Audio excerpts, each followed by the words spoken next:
Hello everyone, आज के इस वीडियो के अंदर हम लोग करने वाले हैं 4.2 एक्सरसाइज क्वाड्रेटिक इक्वेशन का क्वेश्चन नंबर 6। कॉटेज इंडस्ट्री वाला क्वेश्चन है, बहुत इंपॉर्टेंट है। कॉटेज इंडस्ट्री वाला एक क्वेश्चन हम पहले भी कर कर आए हैं, आपको याद होगा। एग्जांपल नंबर 1 हमसे सॉल्व कराया था सेकंड क्वेश्चन के अंदर, और उसके अंदर भी कॉटेज इंडस्ट्री वाला क्वेश्चन था। सेम कॉन्सेप्ट है, पर चीजें चेंज हो जाती है। मैंने उस समय आपको बोला था ना, चीजें चेंज करके देते हैं एग्जाम में। तो देखो, सेम एक्सरसाइज में दो अलग अलग टाइप के क्वेश्चन आ गए। इसके अंदर थोड़ी सी इक्वेशन चेंज है, उसके अंदर थोड़ी सी इक्वेशन चेंज है, लेकिन कॉन्सेप्ट्स आर सेम। तो चलो करते हैं इस वाले क्वेश्चन को शुरू। तो इस वाले क्वेश्चन के अंदर आप लोगों को दे रखा है कि अ कॉटेज इंडस्ट्री, एक कॉटेज इंडस्ट्री है, वो कुछ नंबर ऑफ पॉटरी आर्टिकल्स, मतलब मिट्टी के बर्तन टाइप की चीजों को प्रोड्यूस करती है। उनसे हमको कोई लेना देना नहीं। पहले वाले क्वेश्चन में टॉयज था, तो भी हमको कोई मतलब नहीं था। It was observed on a particular day that the cost of production of each article was three more than twice the number of articles produced on that day.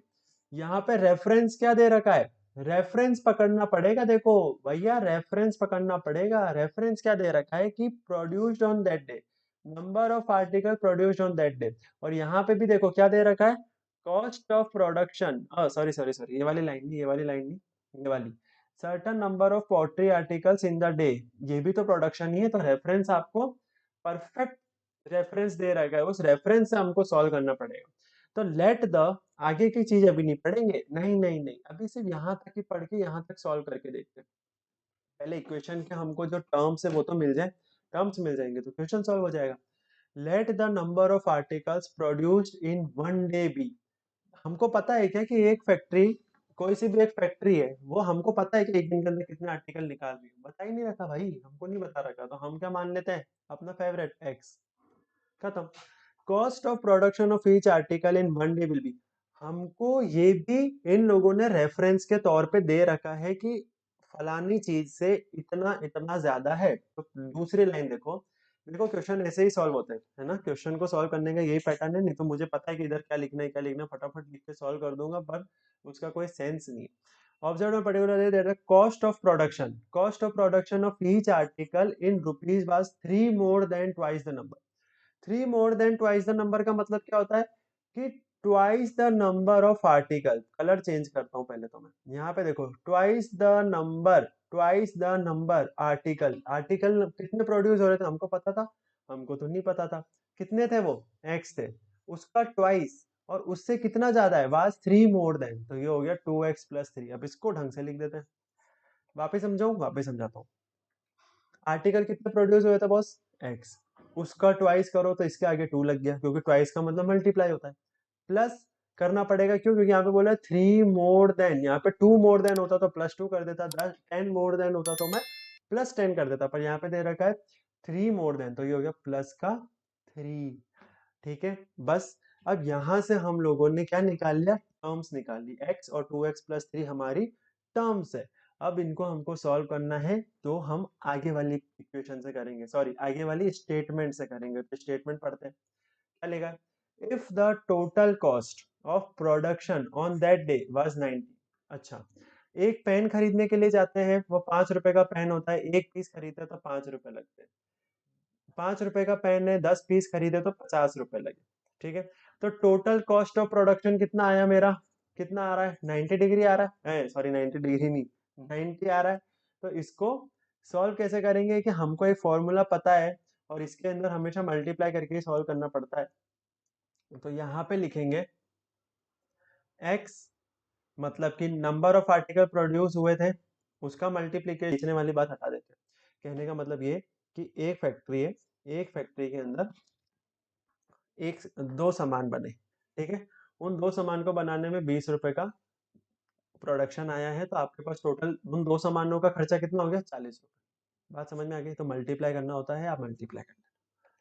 नहीं समझ में आया हो तो मुझे कमेंट करके बता देना, मैं पूरा का पूरा डेडिकेटेड कॉन्सेप्ट ही लेकर आ जाऊंगा इसके लिए।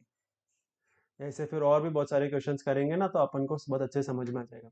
तो x, और यहाँ हो जाएगा 2x+3। ये वही है, ये 2 रुपए हैं और ये 20 रुपए हैं, ठीक है। Is equals to 90 rupees.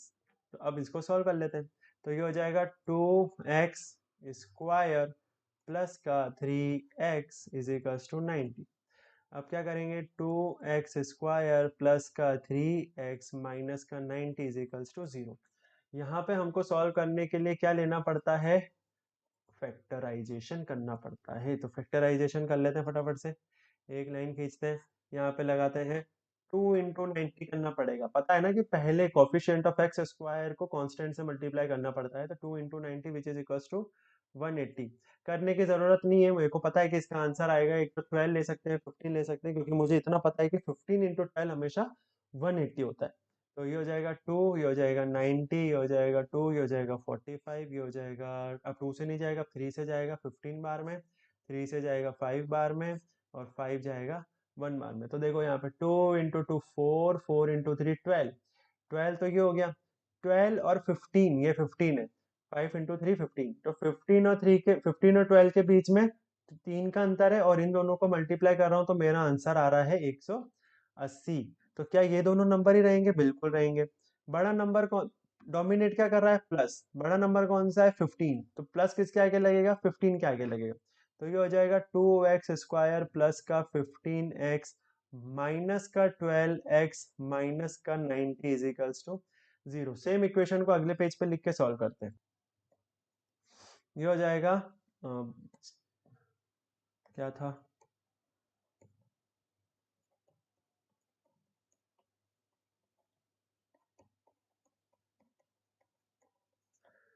अब इसको सॉल्व करेंगे तो क्या है कि देखो यहाँ से हम कॉमन क्या निकाल सकते हैं, क्या 2 के टेबल में 15 आता है, नहीं आता, तो कॉमन क्या निकलेगा, सिर्फ x कॉमन निकलेगा। x कॉमन निकलता है, अंदर बचेगा 2x प्लस का 15। अब देखो यहाँ पे हमको हमेशा ये वाला ब्रैकेट और इसके यहाँ पे जो एक ब्रैकेट बनेगा जो हमको दिखे रहा है हमारी दूसरी तीसरी चौथी आंखों से, उसमें हमेशा सेम नंबर आना चाहिए। लेकिन यहाँ पे तो ऐसा कुछ भी नहीं है, क्यों, क्योंकि अगर मैं यहाँ से कुछ कॉमन निकालता हूँ तो ऐसा क्या कॉमन निकालूं कि मेरा 2x प्लस 15 है। अगर मैं यहाँ से 6 कॉमन निकाल लेता हूँ तो यहाँ पे भी, क्योंकि 15 इंटू 6 90 होता है, तो मेरे को 6 कॉमन निकालने में बेनिफिट है। तो मैं यहाँ से -6 कॉमन निकाल रहा हूँ। अच्छा, माइनस कॉमन क्यों निकाला, क्योंकि यहाँ पे माइनस है और मुझे प्लस चाहिए, तो माइनस निकालूंगा तभी तो यहाँ पे प्लस बचेगा। बहुत बार कराया ना ये तो -6 एक्स, ओ सॉरी एक्स नहीं, 2x प्लस का 15 इज इक्वल्स टू 0। अब इक्वेशन क्या बनी, x -6 इज इक्वल्स टू 0, और दूसरी इक्वेशन क्या बनी, 2x प्लस का 15 इज इक्वल्स टू 0। तो यहाँ से एक चीज आएगी हमारे पास, x इज इक्वल्स टू 6, और सेम चीज निकले के आएगी यहाँ से 2x is equals to minus का 15, जो कि होगा x is equals to minus का 15 अपॉन 2। लेकिन देखो माइनस में तो नहीं ना जाएगा क्या उसका, वो आर्टिकल बना रहा है, तोड़ तो नहीं ना रहा है, बना रहा है, तो वो पॉजिटिव में जाएगा, तो यही चीज को हमको कंसीडर करना पड़ेगा, ये चीज तो हम ले ही नहीं सकते। ठीक है, तो x की वैल्यू आ गई हमारी 6, यानी कि नंबर ऑफ आर्टिकल जो प्रोड्यूस हुए हैं वो हुए हैं 6, x की वैल्यू 6 आ गई। Cost of production of each article निकालना है, तो अगर मैं cost of production of each article निकालूंगा, आप लिख लेना यहाँ पे, तो 2x प्लस 3 की अगर मैं वैल्यू निकालूंगा तो मेरी आनी चाहिए 2x की जगह पे 6 प्लस का 3, तो यहाँ पे वैल्यू आ गई 12 प्लस 3 15, 15 रुपीज इसका कॉस्ट ऑफ प्रोडक्शन है। समझ में आई बात, 15 रुपीज इसका कॉस्ट ऑफ प्रोडक्शन आया है। अगर आपको ये कॉन्सेप्ट समझ में आया हो, देखो क्या है कि ये कॉटेज इंडस्ट्री वाले क्वेश्चन ना बहुत इंपॉर्टेंट है, करने पड़ेंगे और मन लगा के करने पड़ेंगे, 2-4 क्वेश्चन की प्रैक्टिस करनी पड़ेगी। अगर आपको ऐसा लगता है कि ये वाले क्वेश्चन थोड़े से टफ पड़ रहे हैं तो प्लीज कमेंट के अंदर बताइएगा, मैं डेडिकेटेड वीडियो बनाऊंगा इस सिर्फ कॉटेज इंडस्ट्री वाले, उस वीडियो का नाम भी यही होगा, कॉटेज इंडस्ट्री वाले क्वेश्चंस। उसमें 5-10 क्वेश्चन अपन कॉटेज इंडस्ट्री वाले करेंगे, प्रीवियस ईयर भी ले लेंगे, बताओगे तो करेंगे। अगर ये समझ में आया हो तो लाइक करें, शेयर करें, सब्सक्राइब करें। मिलते हैं नेक्स्ट वीडियो में, जब तक के लिए बाय बाय, टेक केयर, जय हिंद।